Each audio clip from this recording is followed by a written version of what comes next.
la khaufun alaihim walahum mereka tidak akan mengalami ketakutan baik kehidupan dunia maupun kehidupan akhir. Bahkan para malaikat itu mengatakan ke wali-wali nahnu awliyaukum fil hayatid dunya wa fil akhir. Kita ini teman kamu, saudara kamu, mitra kamu.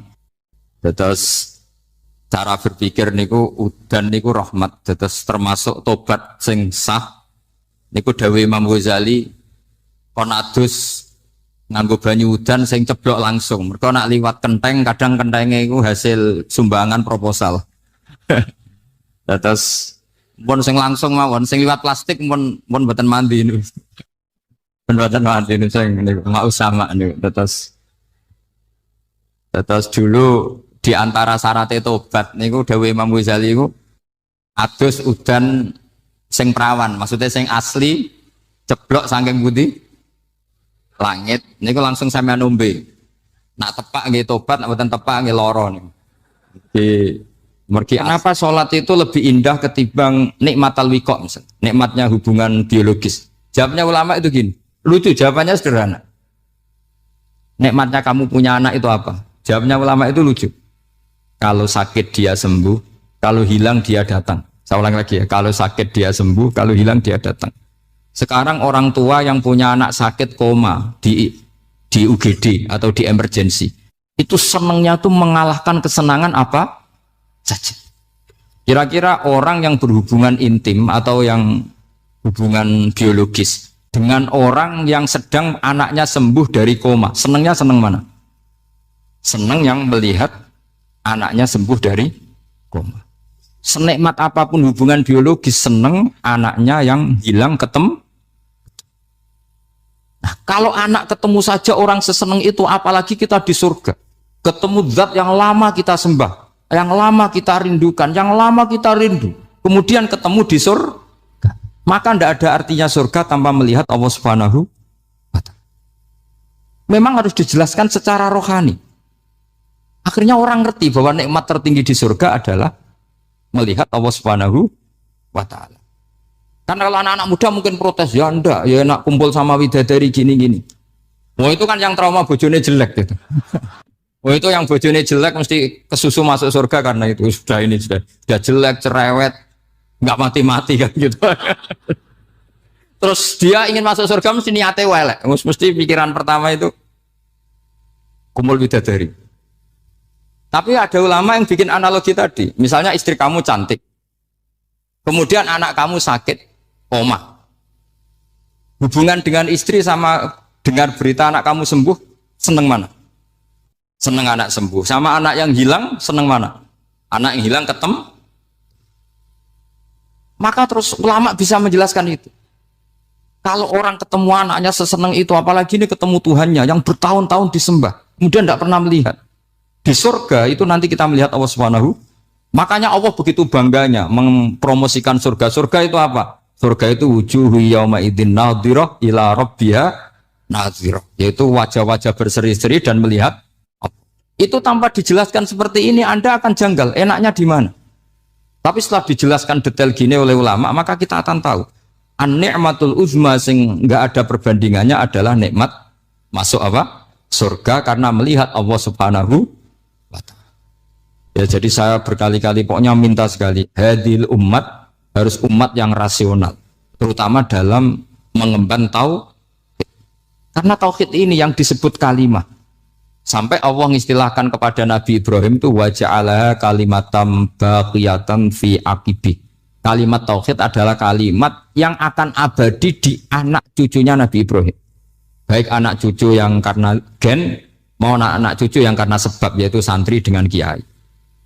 Dan itu caranya gimana? Umat Islam jangan berhenti belajar mantek. Makanya di MGS, di Qudsiyah, di TBS, semua pondok pasti ngajarkan mantek, di Bendan, ilmu logika. Itu tadi, kalau kamu tidak bisa menemukan tauhid dengan cara tadi, dengan cara al-alam mutaghayyir wa kullu mutaghayyir hadis labudan min buktis, paling tidak pakai ilmu yang dilakukan Rasulullah SAW. Itu masyhur itu, saya sering cerita di mana-mana. Ada orang namanya Jubair bin Mut'im, Muhammad bin Jubair bin Mut'im. Itu dulu dia kafir. Dia orang pinter sampai dipasrai jadi negosiator untuk mengurus tawanan perang Badar yang ditawan Rasulullah SAW. ketika datang di Madinah, delalah pas maghrib, Nabi baca wattur wa kitabim mastur. Di antara ayat yang dibaca Nabi itu am khuliqu min ghairi syai'in. Masa manusia sebanyak ini kemudian mereka diciptakan oleh ketiadaan. Min ghairi syai'in itu oleh ketiadaan. Masa alam raya yang wujud ini, alam raya yang punya eksistensi ini kemudian penciptanya adalah ketiadaan. Padahal wal adamu la yakhluqu wa la yu'assiru wa la kadza wa kadza. Tentu sesuatu yang tidak ada itu tidak bisa dikatakan sebagai pencipta.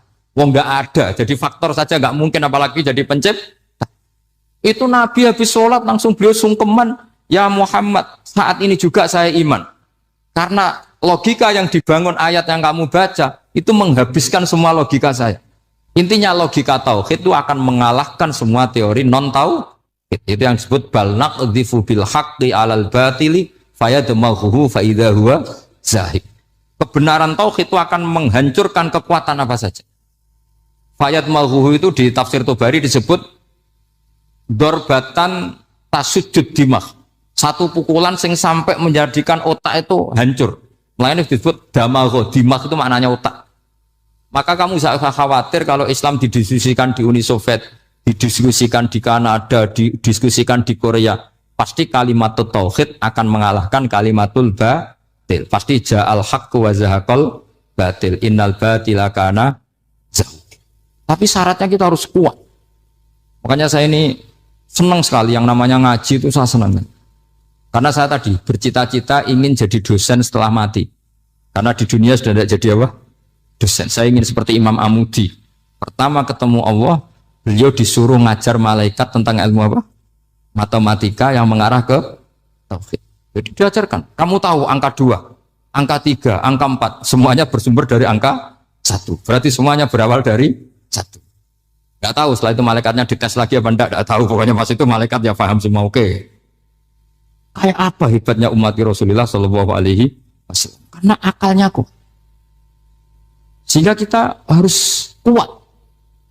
Sehingga kalimat yang benar disebut kalimatul haqqin alaiha nahya wa alaiha.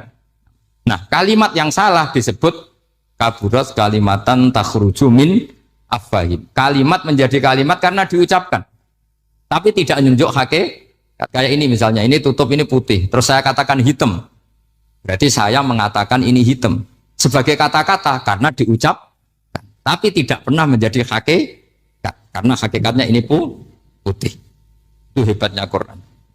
Makanya Quran kalau gojlek orang kafir itu, gojlek orang kafir itu disebut apa? Kaburat kalimatan takhruju min afwahim. Tapi untuk kalimat tauhid dikatakan apa?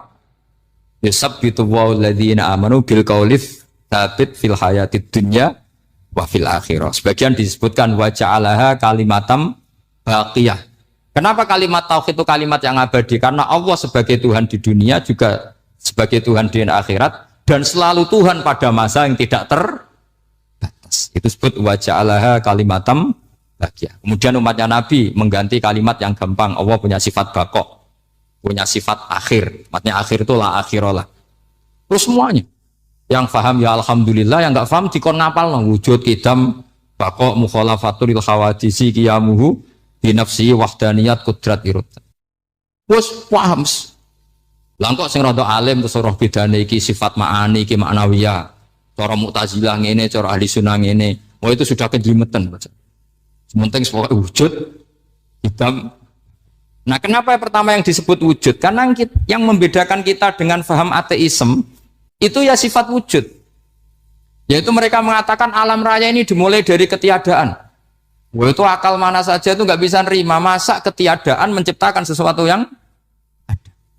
Maka kata Ibnu Hajar al-Asqalani ketika mentafsirkan mensarai hadis, salasun mangkunna fihi wajata halawatal iman. 3 hal ini kalau kamu paham maka menemukan manisnya iman. Manis itu enak. Terus kata Ibnu Hajar al-Asqalani, saya masih ingat betul dalam sarahnya Fathul Bari, wa yusamma inda ahlil aql, misalnya al-iltizat al-aqli. Agama ini mengajarkan kenyamanan cara berpikir. Coba kalau sampean seorang doktor atau seorang profesor atau seorang pinter, kemudian kamu dipaksa mengimani bahwa alam ini diciptakan oleh ketiadaan, itu bisa tidur gak? Oh, tidak bisa tidur. Sampean misalnya orang pinter, dididik di kampus atau dididik di pondok. Alam ini yang wujud, yang menciptakan itu sesuatu yang tidak wujud. Kamu bisa tidur enggak kira-kira? Ini guru apa? Ini sarap ini. Mosok hadil maujudat khalaqahal adam. Sesuatu yang wujud diciptakan ketika. Tapi agama ini membawa sesuatu yang menyenangkan untuk akal. Yaitu hadhil maujudat khalaqaha wajibul wujud. Maujudat yang wujud ini diciptakan super maujud. Yaitu oleh bahasa pondok disebut wajibul wujud. Kan terus seneng. Wajar dong kalau sesuatu yang ada diciptakan oleh yang ada. Nah tentu ada pencipta, terus ada super, disebut wajibul wujud. Kan terus enak. Nah, itu kata Ibnu Hajar al-Asqalani disebut wajadah halawatal iman. Sehingga kita tidak usah khawatir. Makanya saya itu termasuk orang yang nggak khawatir. Apapun rusaknya dunia ini, kacaunya dunia ini, akan kalah dengan kalimatut tauhid. Karena kalimat ini ketemu apa saja pasti menghancurkan. Yaitu disebut bal naqdhifu bil haqqi 'alal batil fayadmaghuhu fa idza huwa zahid. Kalimat hak ini akan menabrak apa saja. Dan yang ditabrak pasti hancur. Makanya sama tidak usah khawatir misalnya ada negara ateis di Cina, di Korea. Kita yakin asal yang diteliti itu agama Islam pasti menang. Nah yang susah kalau yang diteliti orang Islam. Itu susah. Karena yang copet kadang-kadang ya umat. Apalagi di negara yang mayoritas muslim, nanti copetnya, premannya, koruptornya, semuanya beragama Islam. Makanya kita hanya punya pilihan dua itu, umat Islam dan Islam yang kumat itu dok. Kalau tidak umat Islam, ya Islam yang kumat. Tapi kalau kalimat tauhid itu kalimat yang aman, tak jamin. Tak jamin 100%. Sehingga saya itu kalau ditanya profesor Pak Bak, kalau suatu saat Indonesia jadi negara yang sangat terbuka, kemudian ada sekolah perbandingan agama, menurut Anda prospek Islam gimana?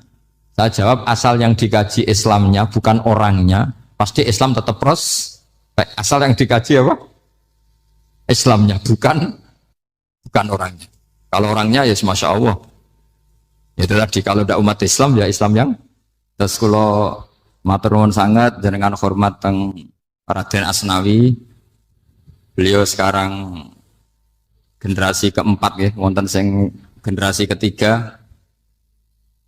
Nasab kula kepanggih Raden Asnawi teng Asnawi sepuh. Terus Raden Asnawi gada bah namine Abdullah Husnen, terus Ibu Ayu Sofia niku binti Asnawi sepuh.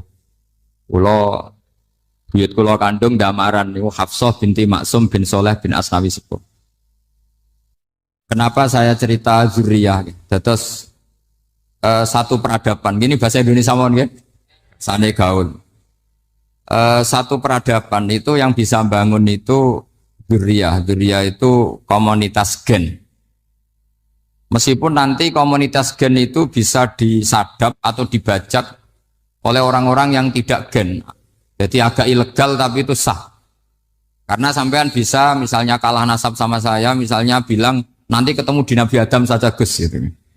Nanti pasti kita ketemu di siapa? Nabi Adam. Terus kedua, kekalahan nasab itu udah abadi karena nanti setelah jenengan ditanya di kuburan, bapak kamu siapa? Itu disuruh jawab Nabi siapa? Ibrahim. Terus kekalahan nasab sampai nanti berakhir di kuburan karena nanti dijawab siapa bapak kamu, disuruh jawab siapa?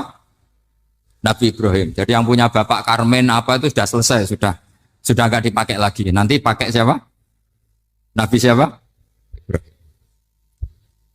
Nah, kenapa saya cerita bahwa nasab gen itu akan disatukan oleh satu visi ilmiah yang objektif. Gini ku dawe Nabi Yusuf, wattaba'tu millata abai Ibrahim wa Ishaq wa Yaqub. Terus dawe Nabi Yusuf, maka nalana an nusyrika billahi min syai'.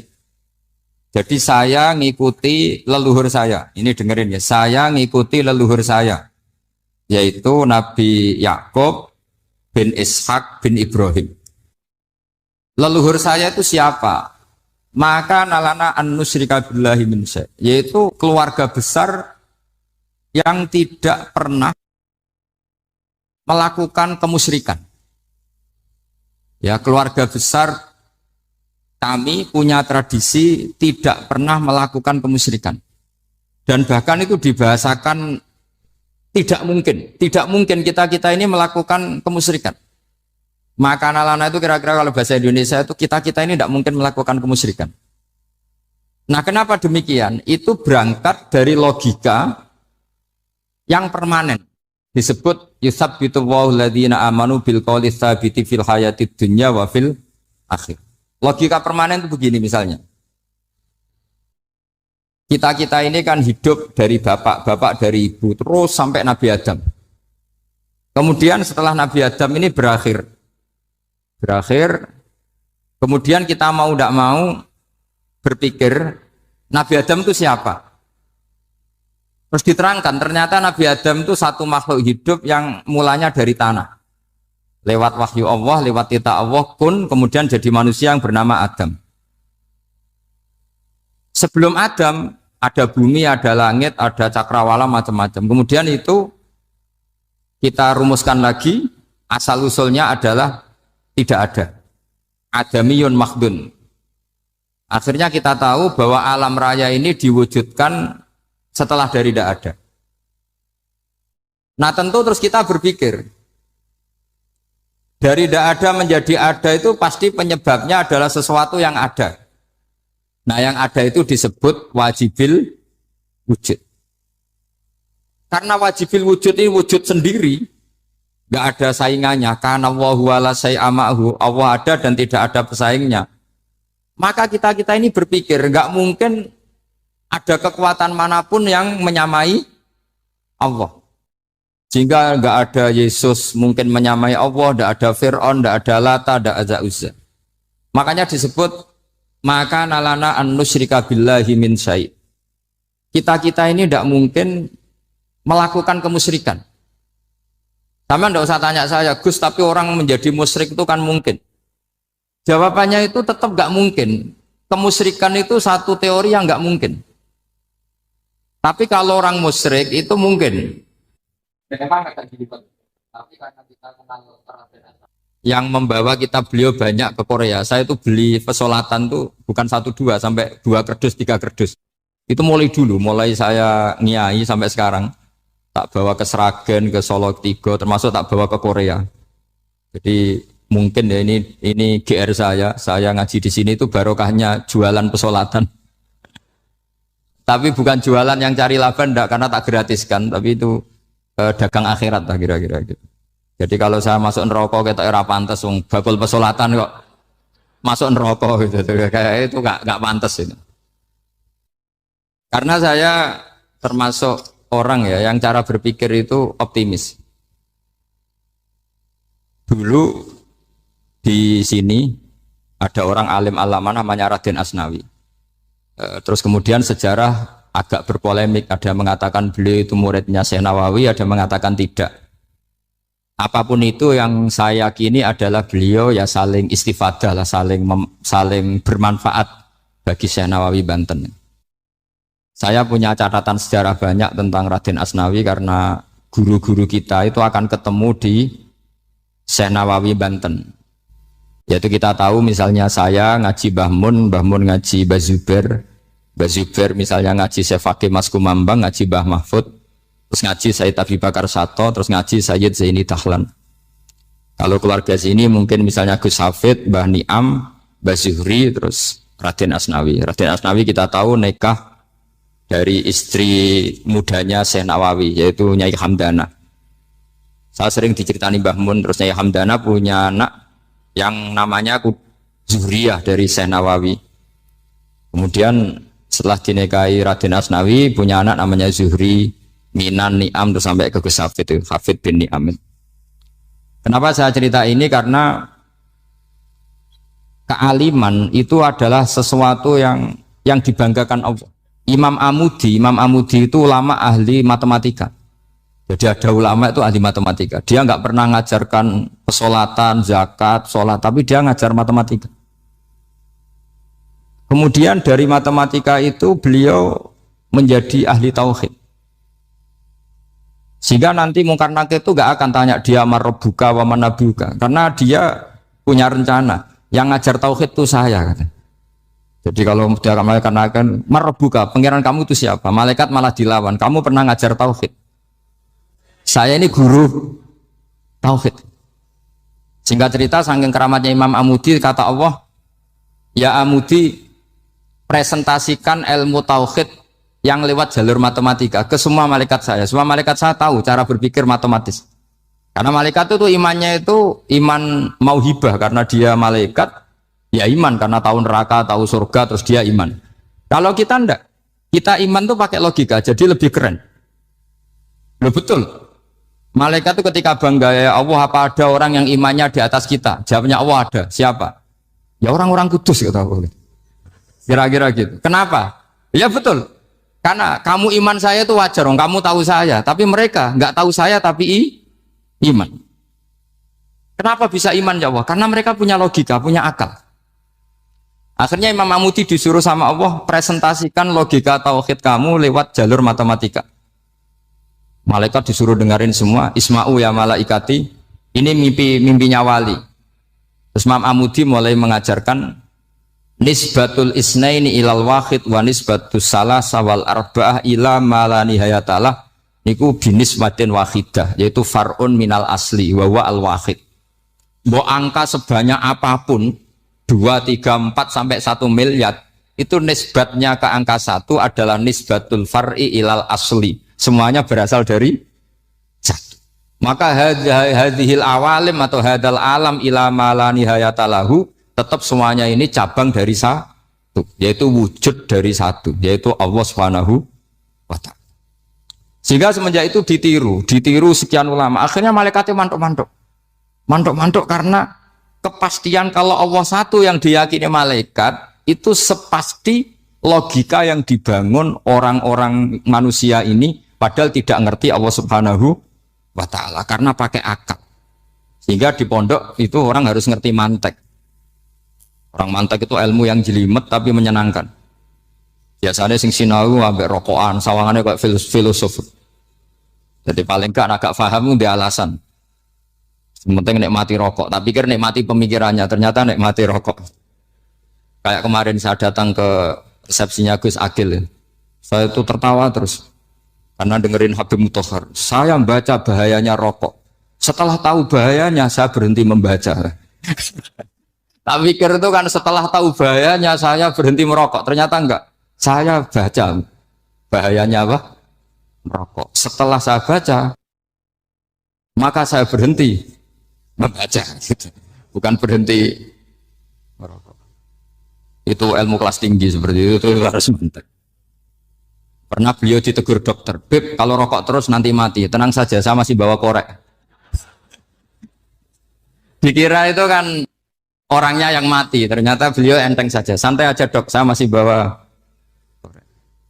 Jadi saya bukan nyarankan santri rokok, tapi orang rokok itu memang punya logikanya sendiri. Kalau Banafek Hajen itu masih pernah bahas saya juga.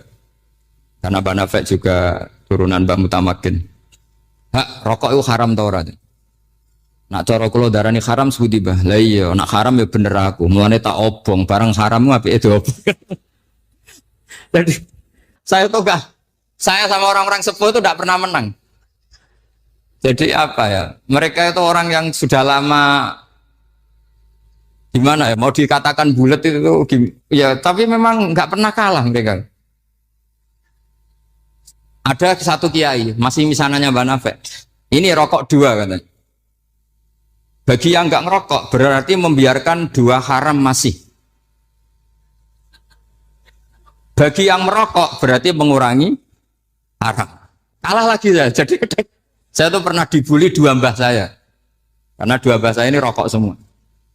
Akhirnya saya sing nom ngalah gitu.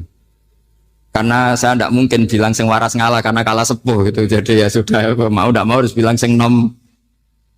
Tapi yang penting itu kita mendengar. Jadi ternyata sepinter-pinternya kita itu mesti kalah pinter sama yang sepuh-sepuh itu. Jadi kalau tahu bahayanya rokok lewat membaca ya harus berhenti merokok.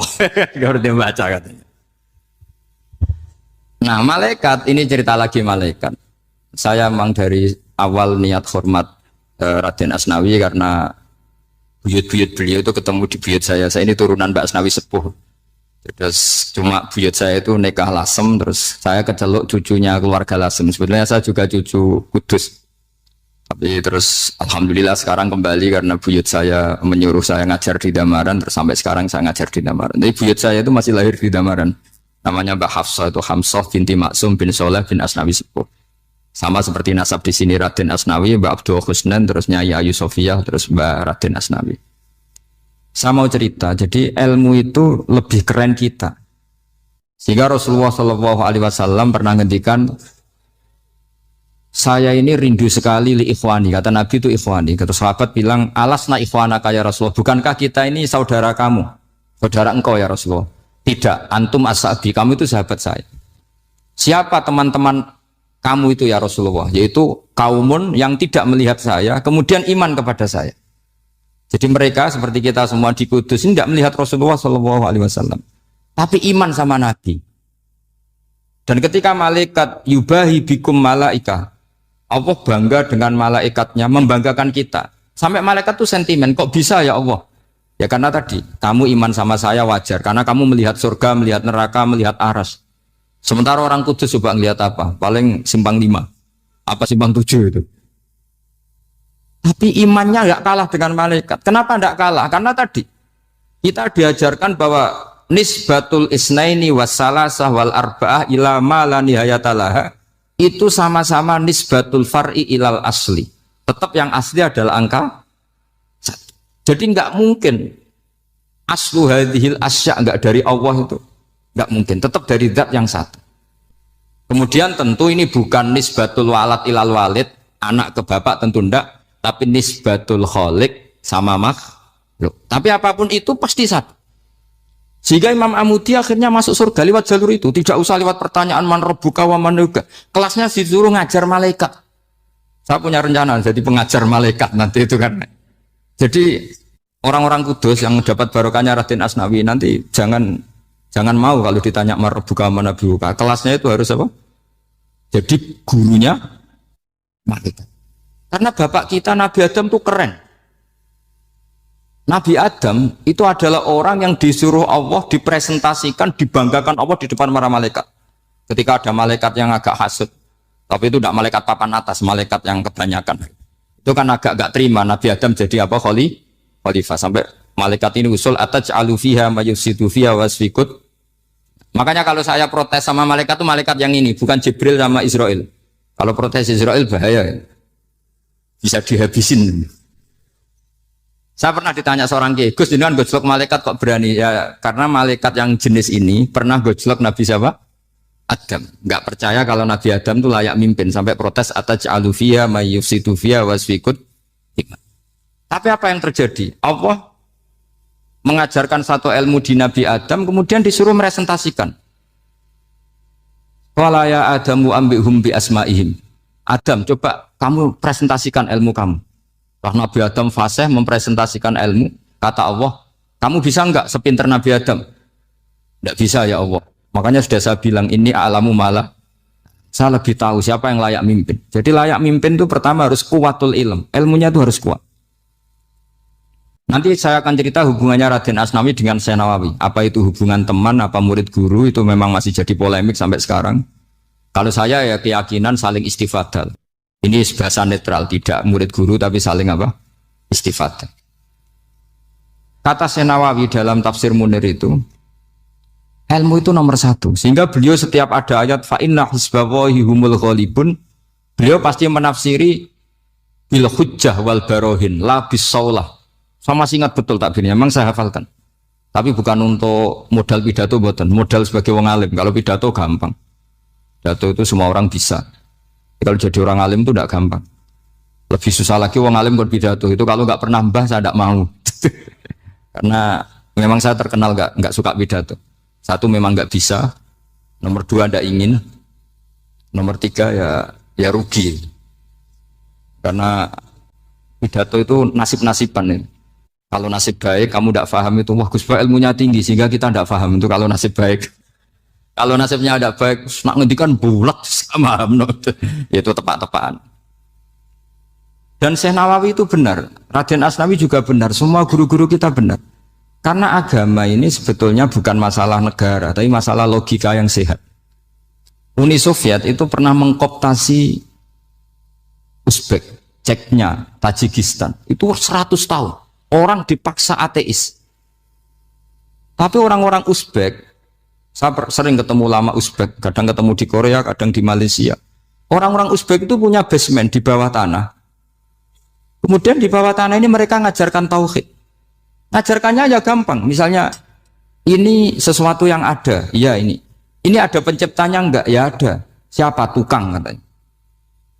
Yang penting itu enggak ada logika bahwa sesuatu yang ada disebabkan oleh ketiadaan. Lah orang komunis, orang ateis itu orang yang mengatakan alam ini didahului oleh nihilisme, oleh adamiyah. Masuk akal enggak sesuatu yang ada, penciptanya sesuatu yang tidak ada. Sehingga orang anak-anak Uni Soviet itu enggak pernah kepikiran membenarkan ateis, itu enggak pernah. Bareng Uni Soviet ada itu Glasnost Perestroika itu kemudian hancur, semuanya langsung menjadi negara Islam, termasuk Uzbek, Tajikistan, karena diajari ilmu. Bahwa ilmu itu yang enggak pernah kalah oleh negara. Sehingga saking pedenya Rasulullah SAW ketika Sulhul Hudaybiyah, ini agak jelimet, tapi gampang dicerna. Sulhul Hudaybiyah itu satu perjanjian yang semuanya merugikan Rasulullah. Yaitu kalau orang kafir masuk Islam disuruh kembalikan ke kafir, karena kafir itu bagi mereka habitat. Islam itu hal yang baru. Tapi kalau orang Islam menjadi kafir, nggak boleh kembali Islam, berarti kembali ke habitat. Semua perjanjian itu merugikan. Sampai masyhur Sayyidina Umar protes ke Rasulullah, jenengan masih nabi. Itu kan ekstrim tanya. Jenengan sampai sekarang masih nabi. Ya, saya masih nabi. Kenapa tanya demikian? Karena semua perjanjian merugikan Islam, menguntungkan orang apakah? Semua sahabat sebetulnya persis Sayyidina Umar protes, kecuali Abu Bakar. Lama-lama akhirnya di antara perjanjian itu berbunyi begini. Tapi saya minta satu hal. Orang boleh mendiskusikan Islam tanpa tekanan. Itu saja permintaan Nabi. Orang boleh mendiskusikan Islam secara bebas, tidak tertekan. Karena orang-orang kafir melihat itu hal yang biasa. Ya nggak masalah Muhammad. Akhirnya orang diskusi. Islam itu apa sih? Islam itu orang yang menuhankan Allah. Allah itu siapa? Zat yang menciptakan langit dan bumi. Lama-lama orang kafir berpikir, wah keren. Tuhannya Muhammad bisa bikin langit dan bumi. Nggak kayak Tuhan kita, malah kita yang bikin. Jadi mulai debat itu mulai. Terus ada yang cerita lagi. Saya pernah loh nyembah Lata, pas itu dikencingi luwak. Masa ailahun yabulu ali sa'laban, masa Tuhan kok dikencingi luwak? Yang agak-agak ahli kitab ya diskusi lagi. Wah kayaknya Yesus tidak Tuhan. Masa Tuhan kok kelaparan, lemes, wah repot nanti. Jadi makanya Allah ketika gojlok wa ummuhu siddiqah kana yakulani ta'am. Mal masih ibnu Maryam illa rasul qad khalas min qablihir Rasul wa ummuhu siddiqah kana yakulanit. Coba paradok enggak misalnya. Kamu didolani Nabi Isa terus ketok lemes. Kenapa Tuhan? Saya agak sakit keroi dulu. Kan enggak kebayang itu. Punya Tuhan yang sakit setelah makan sehat terus. Kan enggak kebayang seperti itu. Ketika Nabi punya konsep Tuhan, Tuhannya Muhammad itu siapa? Yaitu zat yang la awalalah, zat yang pertama. Lalu Tuhan itu siapa? Tuhan itu yang menciptakan langit bumi. Tuhan itu siapa? Yang memulai segalanya. Lama-lama mereka berpikir, wah kalau gitu yang benar itu Islam. Maka kata Imam Zuhri, Syihabuddin Az-Zuhri, famaka nafathun fil islami a'zoma min sulhil Hudaybiyah. Innama kana nasu yatafaduluna fil hadis wal munaza'ah. Semua teks riwayat itu ada kata wal munaza'ah. Orang bebas ngomong dan berdebat. Munaza'ah itu berdebat. Terus akhirnya falam yatakallam ahadun bil islami yaqilu syai'an illa dakhala fihi. Kemudian setelah berdebat dan mereka tahu Islam pasti akhirnya masuk.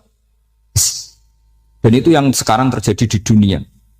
Makanya saya pernah ditanya seorang profesor, Gus, kalau di Jogja ada sekolah perbandingan agama menurut Anda gimana? Asal itu tentang agama, enggak apa-apa. Tapi kalau yang dibandingkan umat Islam itu jangan.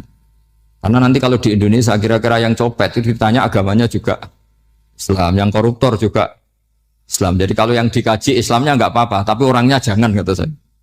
Karena yang bulat ya banyak, yang enggak sholat ya banyak. Tapi kalau Islamnya saja, misalnya adu konsep tentang Tuhan, Masyhur kita mungkin banyak yang melihat itu debatnya Stanley Fischer sama Ahmad Didat itu.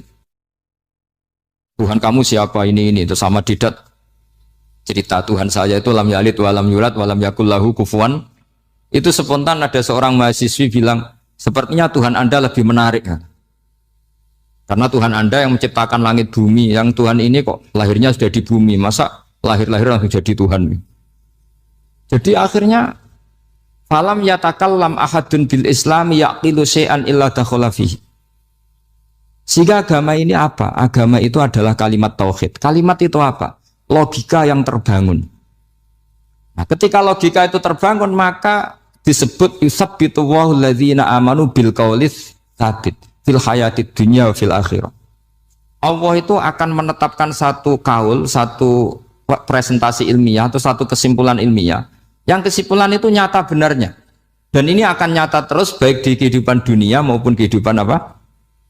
Seperti Allah sebagai Tuhan. Itu akan nyata terus. Di dunia Allah ya Tuhan, nanti di akhirat juga Tuhan. Tapi Tuhan selain Allah, maka menjadi Tuhan ini nunggu ada yang menuhankan. Misalnya Fir'aun, itu jadi Tuhan karena ada yang menuhankan. Sekali dia mati, dia sudah aset wisata, bukan Tuhan lagi. Makanya gejolokannya orang ulama Arab, kalau ketemu ulama Mesir, kalau gejolokan itu lucu. Orang Arab, ada Abu Jahal, Abu Lahab, penggaweane ngusir Nabi. Gitu. Itu gejolokannya ulama Mesir. Kata ulama Arab, kamu gayanya benci Fir'aun, tapi rizki kamu dari wisata melihat Fir'aun. Itu gejolokan. Gejolokannya ulama Arab sama ulama Mesir. Sehingga agama ini mengajarkan apa? Satu kalimat. Makanya kamu harus belajar mantek. Dulu Raden Asnawi ya pengajar mantek. Dulu buyut saya di sini Mbah Fauzan, abahnya Mbah Pah itu, mbahnya itu juga pengajar mantek. Karena di antara yang diceritakan Allah itu wa ja'alaha kalimatam baqiyatan fi aqibih. Tugas utama Nabi Ibrahim adalah menjadikan satu logika. Kalimah itu logika. Itu menjadi logika yang abadi. Baqiyah itu abadi. Fi aqibih di anak turunnya Nabi Ibrahim. Misalnya begini, saya beri contoh ya.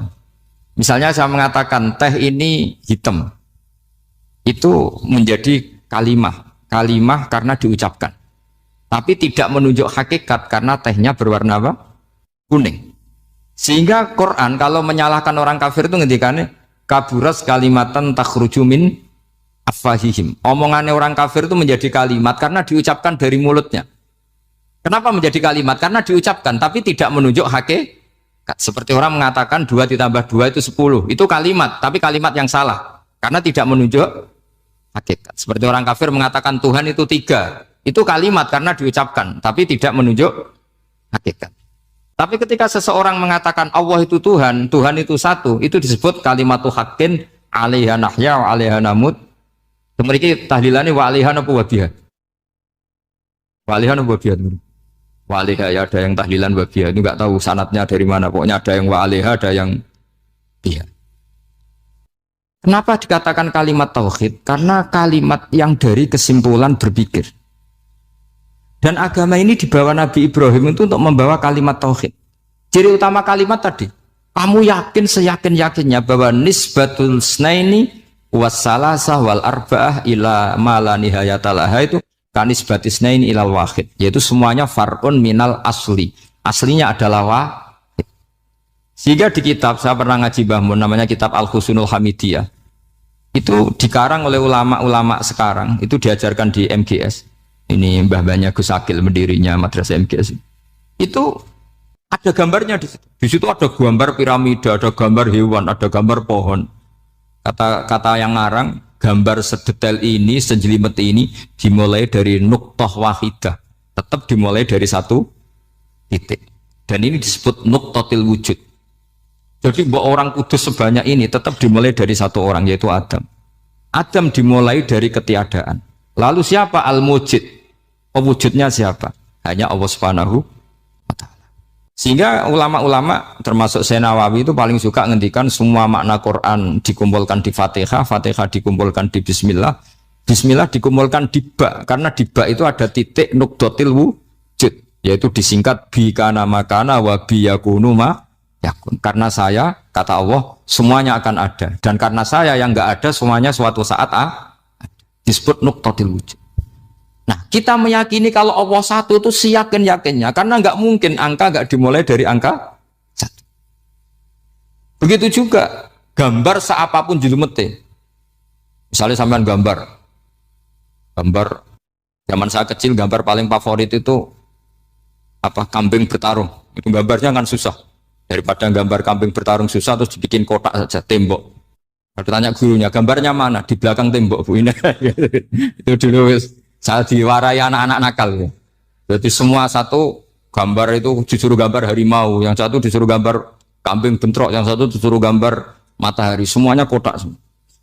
Ini itu Bu, gambarnya di belakang apa? Tembok. Maka nggak kelihatan kata sih. Jadi gurunya kalah cerdas.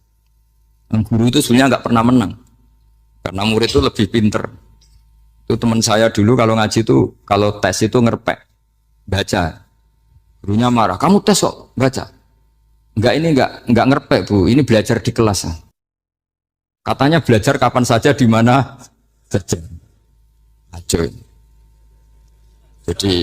Jadi apa ya, orang itu kadang yang salah itu lebih masuk akal kadang-kadang ini. Saya teruskan ya supaya ini dapat barokahnya Raden apa? Asnan.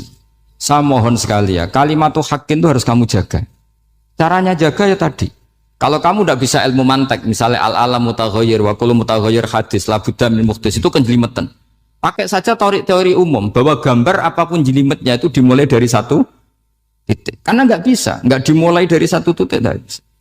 Maka alam apapun jumlahnya nggak terhingga, tetap dimulai dari al-wahidul qahar, yaitu satu titik. Yaitu dalam konteks tauhid tentu itu Allah Subhanahu wa ta'ala.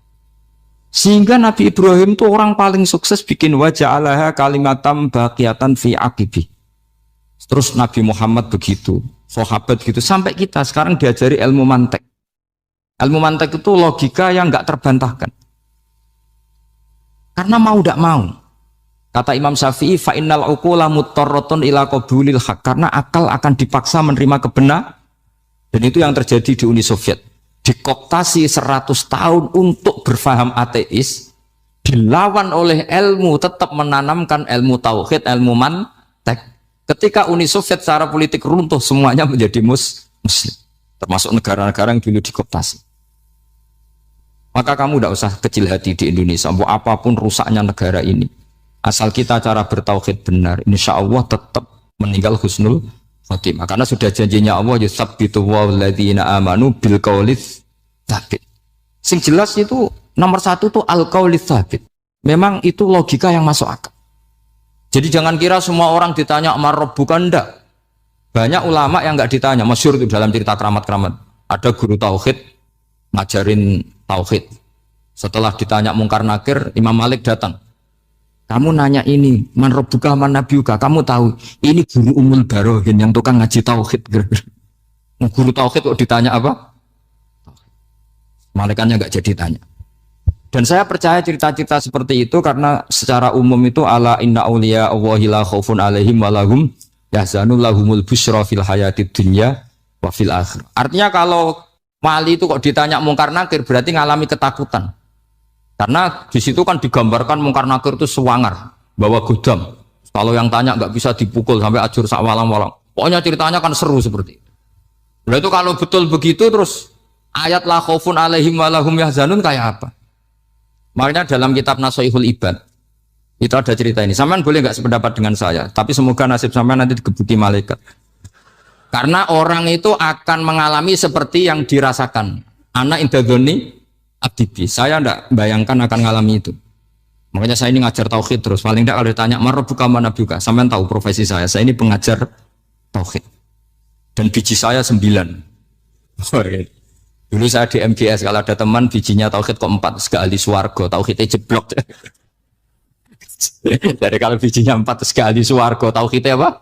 Jeblok. Tapi yang bijinya 9, ya ahli swarga, tauhidnya itu, saya dulu bijinya 9. Terus 9 terus sampai tamat. Karena nggak ada biji 10.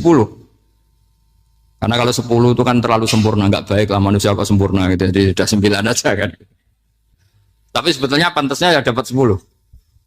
Bemergo saake, bemergo tenan, tidak tahu saya. Di Nasoihul Ibad itu ada cerita gini, dan saya percaya itu. Di sarahnya itu. juga di Sarah apa itu yang di Sarah Isen Nawawi itu. Pokoknya saya kalau ingat Raden Asnawi pasti ingat Senawawi. Saya tidak memastikan apa murid guru apa saling istifadah, yang jelas itu teman dekat, teman fil ilm.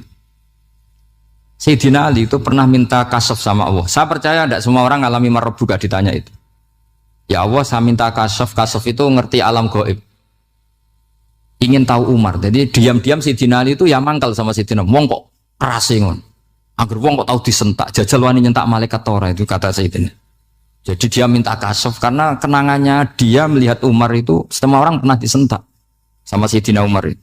Sayyidina Ali minta kasaf. Ya Allah, saya ingin melihat Umar menghadapi mungkar nakir. Masih garangkah apa enggak? Gitu dah, itu tidak. Minta kasaf.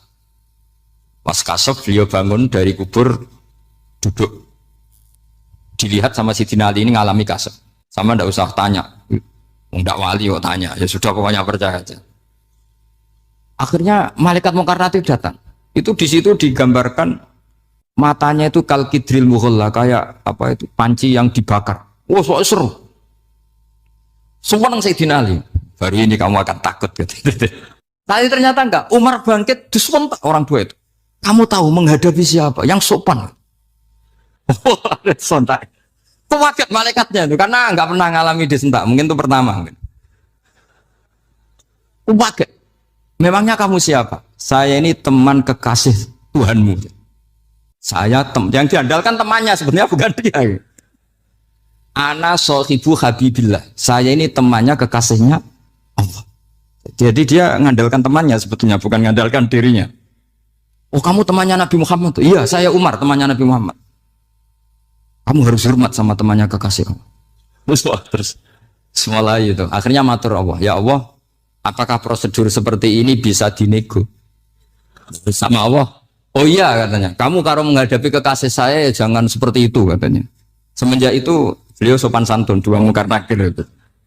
Jadi ini berita gembira. Jadi sebetulnya itu enggak. Tapi kita ini kan enggak punya nyali nyentak mungkar nakir. Semoga dengan gelar kita doktor tafsir, doktor tauhid gitu. Atau paling enggak guru kutsiyah tauhid gitu. Atau siswa terbaik dalam materi tauhid. Itu harus kamu bawa status. Jadi jika nanti ini saya ranking 1 tauhid, masa masih ditanya marbuka waman nabi. Dan itu menurut saya sah. Sama nggak usah protes takbirin tiga, susah usah takbiran. Pokoknya takbirnya adalah wali-wali itu la khaufun alaihim walahum. Yes, mereka tidak akan mengalami ketakutan baik kehidupan dunia maupun kehidupan akhir. Bahkan para malaikat itu mengatakan ke wali-wali nahnu auliyaukum fil hayatid dunya wa fil akhir. Kita ini teman kamu, saudara kamu, mitra kamu. Masa mitra kok nutui itu kan nggak fair. Dan menurut saya paling efektif itu apa? Kamu harus punya rumus tauhid kayak Imam Amudi menemukan Tuhan. Imam Amudi itu menemukan Allah itu lewat ilmu matematika. Dan itu Allah saking senengnya disuruh ngajari para malaikat. Wa ya malaikati isma'u. Kamu harus mendengar, ini orang alim saya yang ahli matematika. Tapi justru itu ngerti bahwa asal usul alam itu minal wahidil qahar. Dari zat yang satu. Akhirnya Imam Amudi mulai ngajar tuh. Nisbatus naini wassalah sawal arba'ah ila mana nihayatalaha iku kabeh iku far'ul wa